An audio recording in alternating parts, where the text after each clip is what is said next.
South ఇండియాలోనే biggest sorry store మన Varahi silks మన విజయవాడ ఎంజీ రోడ్ లో డిసెంబర్ 4వ తారీఖున ఘన ప్రారంభం.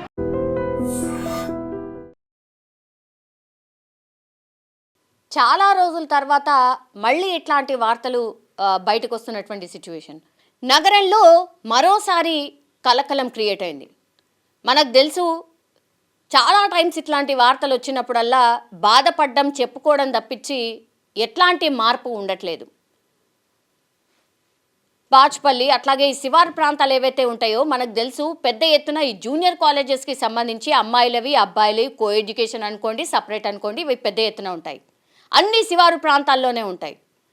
అయితే ఈ హాస్టల్స్లో మరి ఎట్లా తిండి పెడుతున్నారో ఎట్లా చూస్తున్నారో ఈ పిల్లలకు చెప్పే చదువు ఏందో అర్థం కాదు. కానీ గొర్రెల మంద బర్రెల మందలాగా లోపల వేసేసి వాళ్ళని టార్చర్ చేసి చదవడం తప్పించి జీవితంలో అసలు ఏమీ లేదు అన్నట్టుగా పిల్లల్ని అట్లనే వేస్తున్నారు తల్లిదండ్రులు.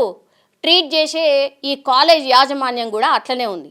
ఏం చేస్తారు, ఇటు పోతేనేమో తల్లిదండ్రుల ఒత్తిడి, అటేమో కాలేజ్ పోతేనేమో ఈ టీచర్లు లెక్చరర్ల ఒత్తిడి.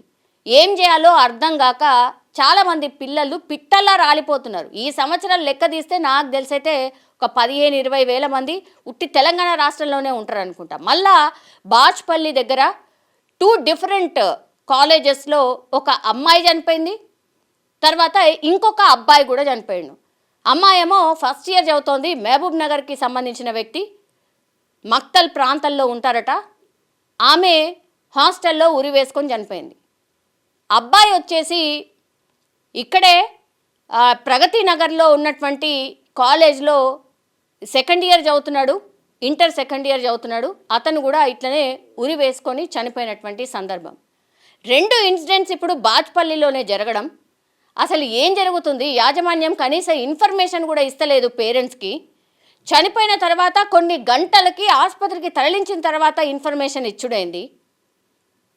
పిల్లలు ఎందుకు చనిపోయినరు ఏంది అని అడగడానికి ఛాన్స్ కూడా ఇస్తలేరు, లోపలికి వెళ్ళనిస్తలేరు అని మనకు తెలుసు కదా. స్టూడెంట్ ఆర్గనైజేషన్స్ గట్టిగా మాట్లాడే వరకు కూడా యాజమాన్యం స్పందించడు, ఏమీ ఉండదు. సేమ్ అదే రిపీటెడ్ ఇన్సిడెంట్స్ అనమాట. పిల్లలు కాలేజీలో చనిపోయినరు అని అంటే స్టూడెంట్ యూనియన్స్ పేరెంట్స్ ఆందోళన చేయడమో లేకపోతే బతిమిలాడమో బామాడమో ఇది చేస్తారు తప్పించి ఎట్లాంటి చేంజ్ ఉండట్లేదు. ఈ యాజమాన్యాలు ఎట్లా రాటు తేలిపోయినాయి అంటే ఒక 10,000-15,000 మంది పిల్లలు ఉన్నారనుకో ఆ క్యాంపస్లో, ఒక్క పిల్లడి చనిపోతే ఏమవుతుంది, 10 మంది చనిపోతే ఏమవుతుంది, చాలా లైట్ తీసుకుంటున్నారు.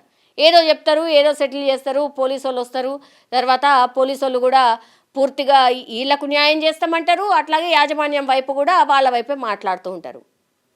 ఏడికెళ్ళి మధ్యలో వాళ్ళ మీద కేసులు కావు, మళ్ళీ యాజమాన్యాలు ఏవి కూడా ఇప్పటి వరకు జైలుకి పోయి వాళ్ళు శిక్ష అనుభవించింది కూడా లేనేలేదు.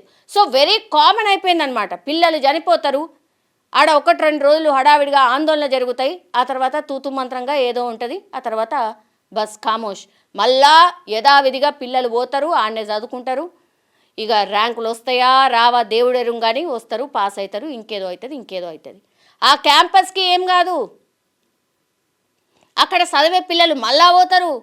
ఇట్లనే వాళ్ళు వీళ్ళు చనిపోయిన సందర్భాలు ఉంటాయి. ఆ తర్వాత మనం ఇట్లే మాట్లాడుకుంటాం, అంతే. ఇక ఫీజులు కట్టి పిల్లల్ని పంపిస్తున్న తల్లిదండ్రులనాల ఇంత భయంకరంగా అయ్యో వాళ్ళు మనుషులే కదా, ఏమవుతుంది, కొంతమంది పిల్లలకు ఎంత చదివినా ఎక్కదు కదా, మరి వాళ్ళని ఎట్లా ట్రీట్ చేయాలనో ఏదో వాళ్ళ తల్లిదండ్రులకు చెప్పి పాస్ అయ్యేంత వరకు ఇంతవరకే ఉంచగలుగుతామో ఏదో సంథింగ్ చెప్పాలి కదా అనేది యాజమాన్యం కూడా అనుకోదు. ఈడ పైసలు పోతున్నాయి, అక్కడ పైసలు వస్తున్నాయి, సింపుల్.